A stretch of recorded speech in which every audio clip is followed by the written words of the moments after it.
Alrighty, so here's the sort of basic setup for the clay shader that I made in the loaf zone. Basically, all I have is just a standard redshift material, and then I made the reflection weight pretty low and the roughness fairly high. You can kind of tweak that to your liking. And that will sort of affect how shiny and like wet the clay looks. And then the real key to the shader is there's a little tiny bit of subsurface scattering that I would recommend throwing in there, but it's not like necessary. You can get rid of it if it's slowing down your renders or whatever. But I think just a tiny bit of it helps because I think that there is a little bit of SSS with actual clay. And then down here in the bump map, this is the real sort of meat of the shader, is there's a bump blender. And then in that, basically what you can do is you just attach a bump map node to as many of these inputs as you want. There's only 4, so you can layer 4 different bumps together, basically. And then so I have this one bump, and it's going to be included in the file that I sent you. Which is just sort of fingerprints, and then I have a different sort of fingerprints bump map. You can kind of see here what it looks like, or I can pull it up on the desktop. Yeah, so it looks like that. So you can see it's going to kind of get dented a little bit where the black parts are, and then same kind of deal for the other one. It's just like a different pattern. I got these both from polygon.com, which I used a bunch for my thesis. It's Polygon with 2 I's instead of a Y, but I would definitely recommend this for textures. It's pretty cheap to get a subscription. But anyway, so I got these, and I plugged those both into each of the bump map nodes, and then the trick is, part of it's going to be you're going to want to sort of adjust the height scale of each of them to get the desired look. Right now, I have it looking sort of like that. But obviously, you know, if you go in here and like crank up the scale a little bit to 0.01 instead of 0.0025, which is what I had it at, it's going to be a little bit more intense. And all that stuff's going to end up affecting, like, if you do end up adding reflection, how glossy it is, and all that stuff. So just sort of keep that in mind and tweak things to your liking. And then the trick to kind of get it to animate is you go into, I do this just on one of these nodes, so not on both of them, so that there's sort of one sort of static layer of fingerprints and then one moving layer of fingerprints. And then what I do is I go into the UV coordinates for that. And then in the rotate frame, this will basically sort of rotate the UV or like the actual image onto the UVs, so that it like sort of looks like the fingerprints are moving around each frame. And you can just animate this by hand if you want, but what I like to do is just to keep things simple and not have to do as much work.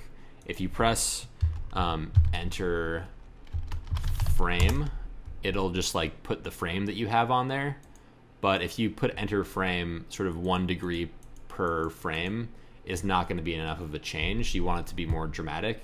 So what I do instead is I say enter frame times 35. So each frame it'll rotate 35 degrees or whatever. And that's obviously, you know, another thing you can kind of customize yourself. Another nice expression that I use a lot, I don't know if you guys are familiar with this, but I use at time, which just does the time in seconds instead of frames, which can be useful for other things. But those are kind of the 2 really handy little expressions in Maya that I use like all the time for doing sort of animated displacement and animated bump and stuff like that. So I do enter frame times 35, and then the bump map will just sort of move frame by frame. And then the other thing, the last part of this whole shader is in the displacement. So obviously in Redshift, if you're familiar with displacement, you have to plug a redshift displacement map into the displacement displacement slot of like the overall shader, and then in there I just stuck a redshift noise. You could use a regular noise too, it doesn't really matter. And I think that I had to turn the scale down a bunch because it was like displacing a ton by default. But then in redshift, the redshift noise node, there's this little time attribute down here, and by default it's set to none. I set it to user and then just pressed enter time on here so that it would sort of displace with time. So you'll see basically if we go to the render view and we render this frame, I have like 3 graphics cards in here, so it's pretty quick. It might be slower on your computer. You can just turn the samples down or whatever. But so I'll render that frame and then I'll move it back to like this frame over here.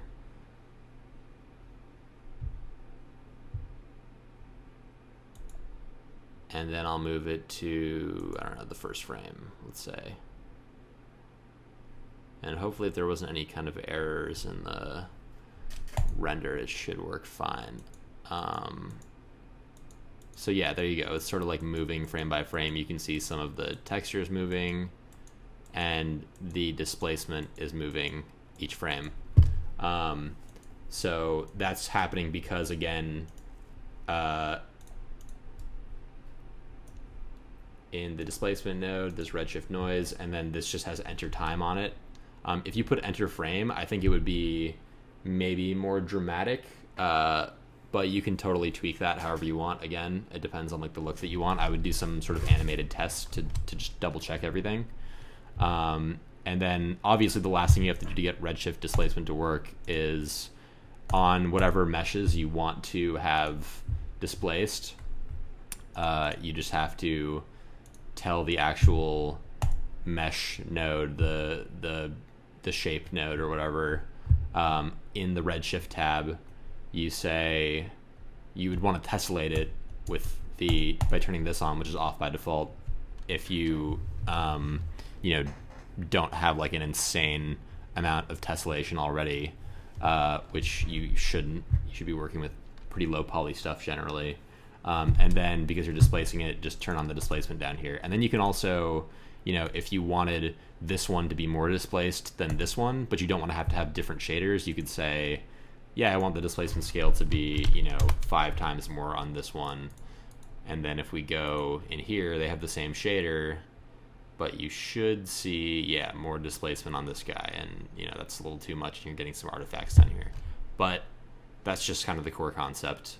So I'll attach this file and check it out and let me know if you have any questions.